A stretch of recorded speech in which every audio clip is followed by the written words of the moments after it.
BlastPop here. Today I'm doing a look at Assault Tactical Combat in Europe, 1985. This is a game that was released by GDW approximately 1983. The emphasis is combat between Soviet and American forces in this module. Subsequently, they added boots and saddles, which added air combat, but more specifically helicopters. Additionally, they had Bundeswehr, which was adding a German army. They had reinforcements, and they had a BAOR module, I believe, is British Army of the Rhine.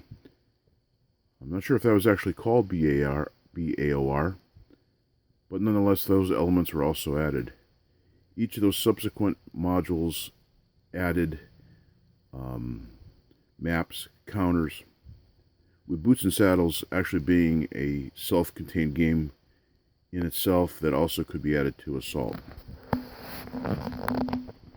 The artwork, which was at the time I never really cared for, and to this day I don't particularly care for as far as the box cover is concerned, but nonetheless, it does evoke an action element to the game. The back of the box is very descriptive. It's an advanced game. It's not a simple game to be played, but I wouldn't describe it difficult in any way, shape, or form. Some samples of the counters. 217 by 22 inch maps, 480 die cut counters. And I had seen recently, and I didn't know this, that this original Assault was going to be a Series 120 game, a small game, and then they apparently decided to upgrade it to a full box status along with additional elements along the way to make it a small series. Designed by Frank Chadwick, 2 to 4 hours per scenario, 2 players. Anyway, it gives you a sense of what the scope is. Opening it up, errata from 1983 to greet you right when you open it. Assault, and this is just some information about the game. Looks like there's other notes. A rules book, serious rules book, and in it, components, unit organization, sequence of play, headquarters, off-map units,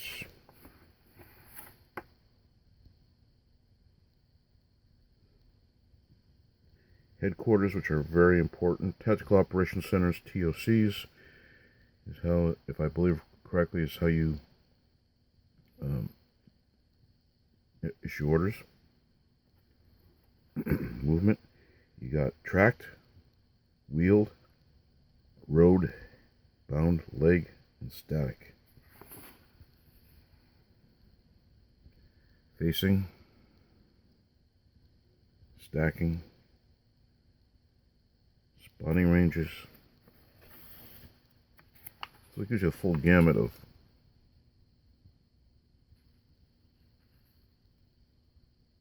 the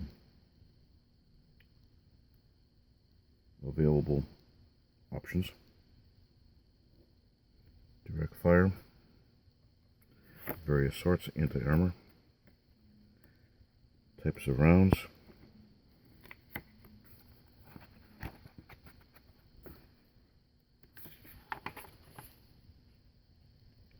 of course, opportunity fire, close assault. So you get the idea. Artillery is fairly extensively modeled for the era.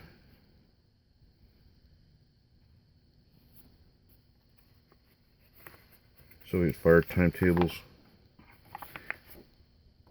The Americans are more nimble in this game than the Soviets, but the Soviets, while ponderous, certainly can put together a battle drill that will make it next to impossible for the Americans to win.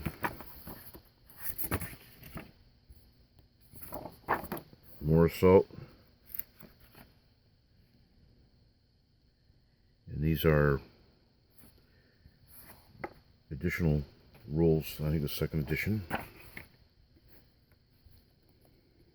of the standard rules, so I won't go into that. Here we have fire charts, artillery, or actually weapons, direct fire, for the various firing units.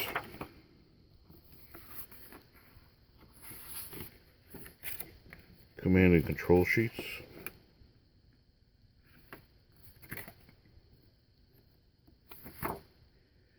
Soviet direct fire tables.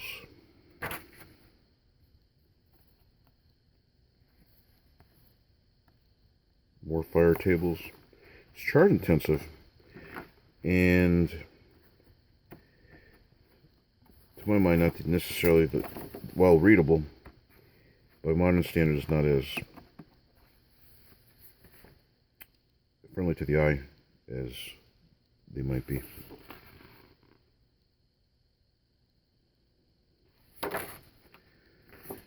Spotting. Conventional combat results. Hits, eliminations. No effect. It's either scattered or suppressed. I think it's suppressed.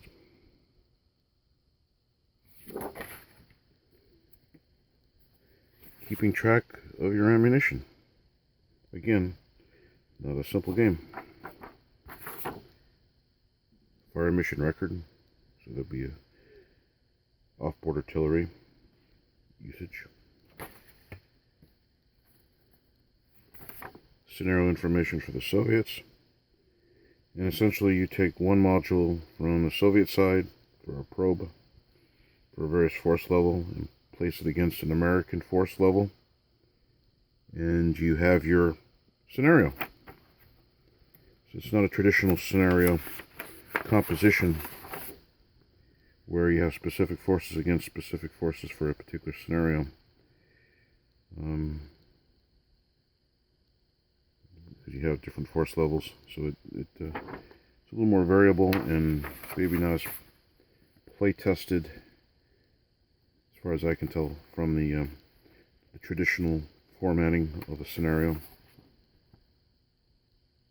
More combat results tables, what we've seen before. Movement tables, terrain effects. U.S. scenario information. So this actually gives you the map usage and then your force levels, much the same way as the Soviets. Match them up and you have a scenario. So the scenarios are probe,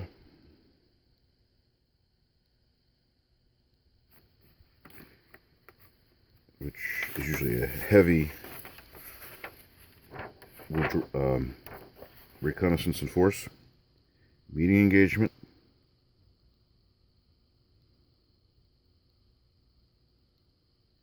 counterattack,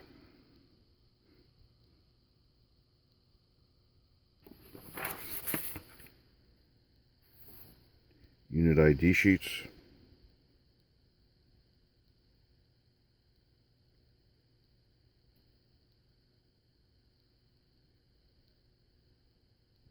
essentially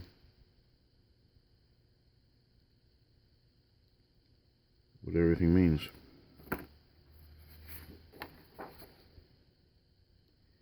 Your terrain key, what everything represents. More fire cards. More information. U.S. organization. Explanations.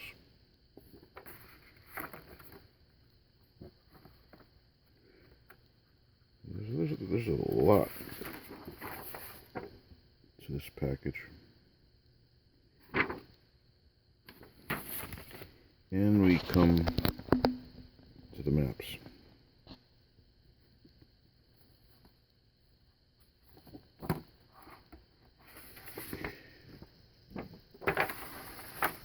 Essentially your 1980s GDW style maps. I first remember seeing this with 1815, Napoleon at Waterloo, or the Napoleon campaign. You have a big map in the center. These are geomorphic and isomorphic maps. This comes with 2 maps. Would have been nice to see maybe 3 to give you a little more variety with the base game. Although it seems typically combats tend to become localized and funneled. So say for instance you'll have Soviet forces advancing and you'll have an American force blocking. The area of combat will be here, so other parts of the map might not be used in a particular scenario. So that makes the maps a little more useful because the combat is fairly localized from what I've seen when I played it long ago.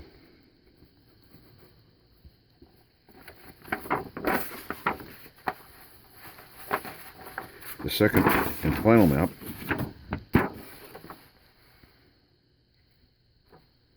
very nicely done, clean, crisply printed.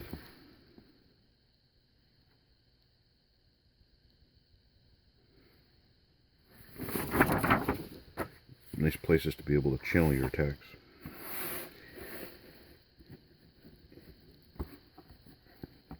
Assault counters.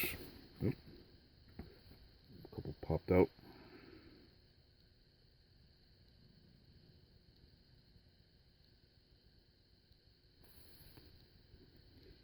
And you have your hidden side, which also shows you which way they're facing.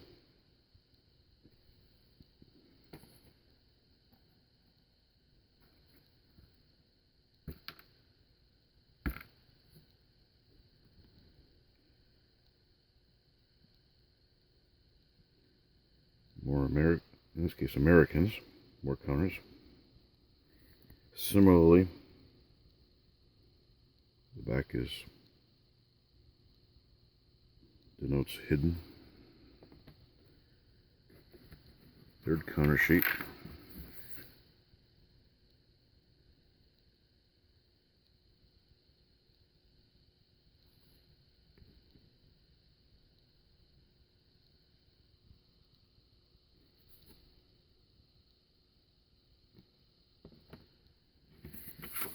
And a response card. Alright, so that has been a brief look at an old classic by GDW, and hopefully give you a sense of what GDW did back in the 1980s, and on an interesting subject matter at the time that was very real in people's mind about a possibility of a Third World War. Anyway, this has been BlastPop. See you soon. Bye.